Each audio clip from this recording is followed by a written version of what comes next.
Hi everyone, my name is Elie, I'm a product manager at Disk. In this short video, we'll be unboxing our new product, the OVO. On the top of the box, we can see that there's the iPad, and it says the OVO.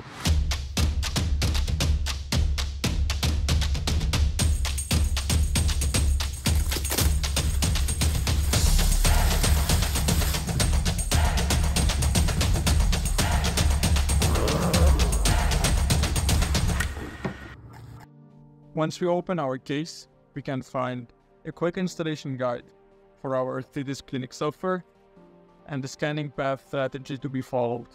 This is the OVO, the smallest and the lightest in the market with 150 grams. This is the base of our scanner.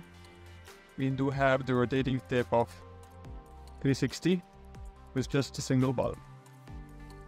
We do have two additional scanning tips that can be autoclavable up to 250 times.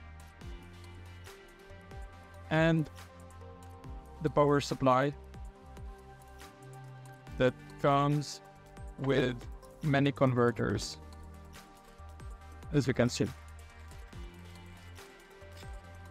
Finally, we have the cables that can be connected to your USB 3.0 port on the back of your computer. The USB-B should be connected to your OVO scanner, and the USB-A on the back of your laptop. Please use the adapted converter and plug it directly into your OVO. Thank you for watching.